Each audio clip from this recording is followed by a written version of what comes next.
Last month, I watched a traveler lose a $200 power bank they'd flown with for years. They weren't a criminal, they just didn't realize that in 2026, the TSA isn't just looking at your bag anymore, they are rendering it. It wasn't a weapon, it wasn't even a liquid, it was a battery, and you could see the moment it clicked for them. Wait, this was always fine. That's the trap in 2026. It's not always about new rules. It's about new visibility. Because more checkpoints are moving to 3D CT scanning and advanced automated lanes.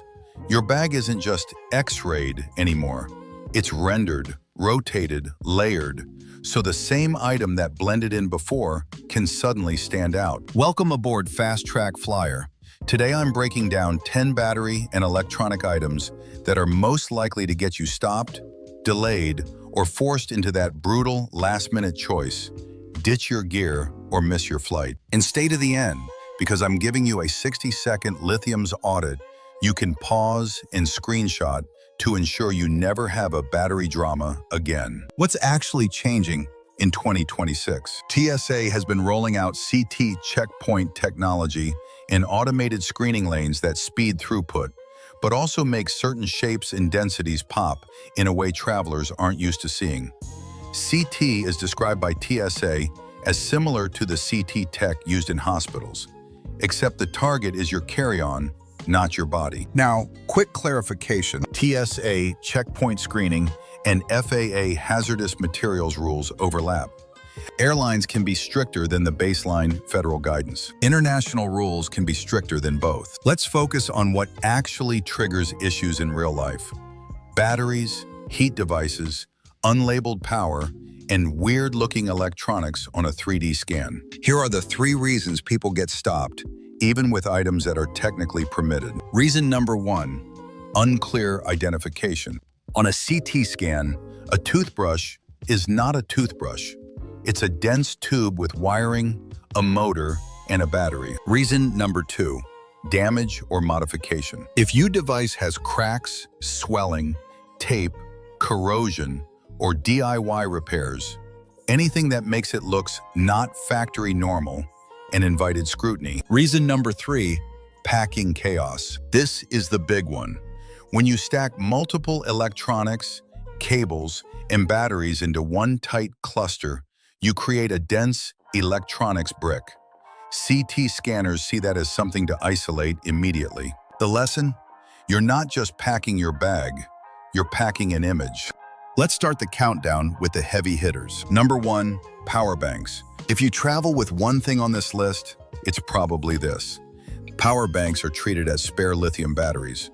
And the FAA's guidance is blunt. Spare lithium batteries and power banks must be carried on, not checked. They also emphasize keeping these items accessible and protecting them from damage and short circuit. Here's the part that gets people: watt-hours. Most travelers don't know the number, and on bigger laptop power banks, it matters fast. FAA guidance sets the baseline. 0 to 100 watt-hours generally allowed. 101 to 160 watt-hours requires airline approval. Over 160 watt-hours is forbidden for passengers, and a common real-world problem. If the label is worn off and TSA can't read the WH, you've created a debate at the checkpoint.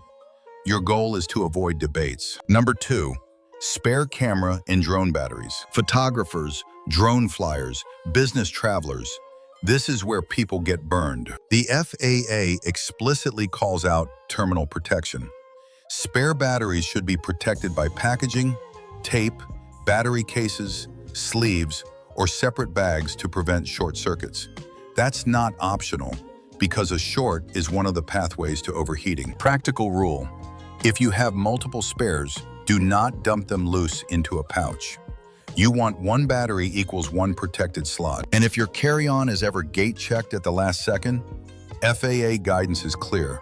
Remove spare lithium batteries and keep them with you in the cabin. Number 3, smart luggage. The expensive check-in surprise. This is an expensive mistake because it fails before you even reach the TSA.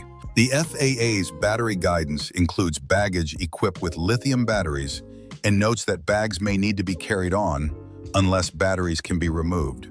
Then the removed batteries follow spare battery rules. Translation for travelers. If your smart suitcase battery isn't easily removable, you risk getting blocked at check-in or forced into a scramble. Fast-track flyer move. Test the battery removal at home, not with tools in your kitchen. I mean, can you remove it quickly with your hands like you're standing at a busy counter? Now we get into the active electronics. Number 4, vapes and E-Cigs. The carry-on only rule people still ignore.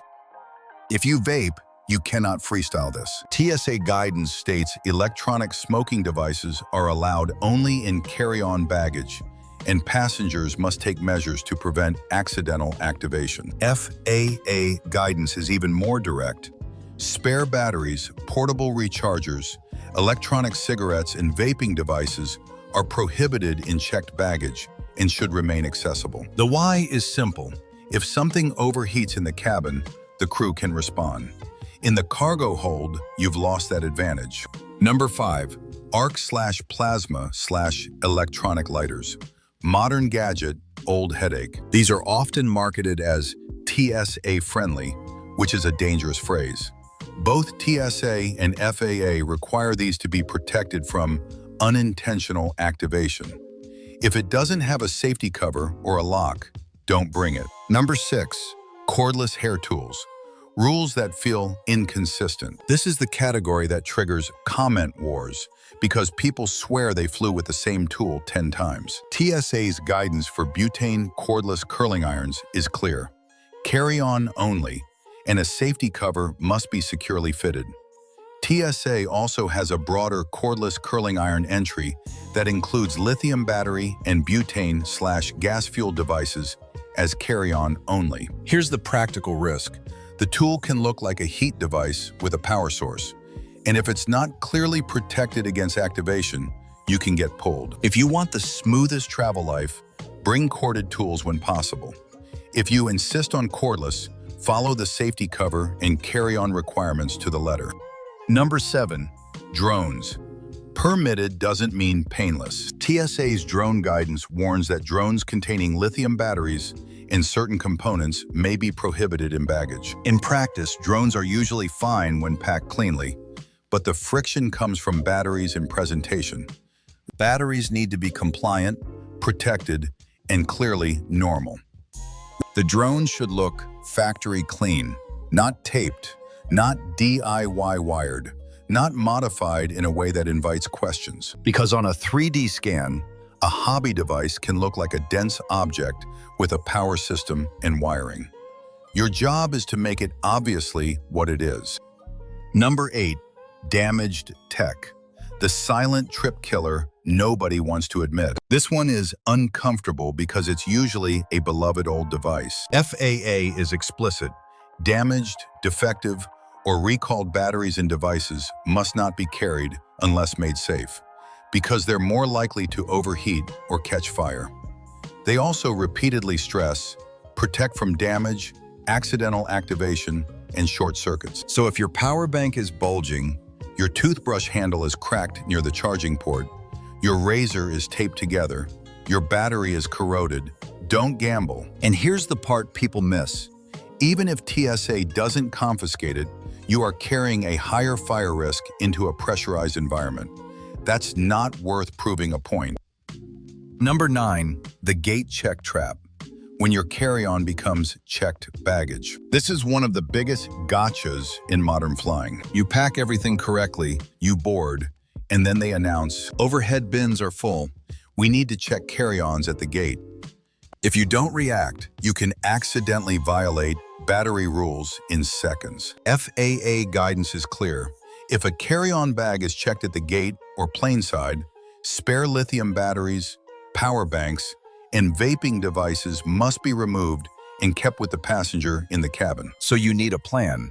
Keep batteries in a single pouch you can grab fast. Don't bury them under clothes. And if your bag gets tagged, your battery pouch stays with you. Finally, we have number 10, airline cabin rules. TSA isn't the end of the story. Even if you pass TSA perfectly, airlines can add cabin restrictions. Southwest announced a policy effective May 28, 2025, requiring portable charging devices to be visible while in use during flight, meaning you can't actively charge from a power bank that's buried inside a bag or overhead bin. Southwest and multiple major outlets framed it as a safety move to enable fast intervention if overheating occurs. You don't need to memorize every airline's rule. You need to adopt one habit. Assume the airline may be stricter than the baseline. Check your carrier's battery page before you fly, especially for power banks and charging behavior on board. All right, here it is. The Fast Track Flyer 60-second Lithium Audit. Pause, screenshot, save it. Spare batteries in power banks equals carry on only. WH limits 0 to 100. Okay, 101 to 160 needs approval. Greater than 160, forbidden. Protect terminals with tape, cases, or sleeves. Prevent activation for vapes and heat devices. Gate check rule. If the bag goes under, the batteries stay with you. Condition check. No bulging or corroded tech. Follow this, and you eliminate the biggest mistakes before you even reach the airport. Now comment Lithium if you want me to upload a printable, one-page version of this checklist. And tell me, what's the #1 item you've seen travelers lose time over at TSA? If this saved you time, money, or a major headache at the checkpoint, please hit like, subscribe, and turn on notifications because I post practical, no-fluff travel rules and airport hacks so you don't get caught off guard in 2026. Thank you for watching. I'm Fast Track Flyer. Until the next one, stay prepared, stay informed, and fly smart.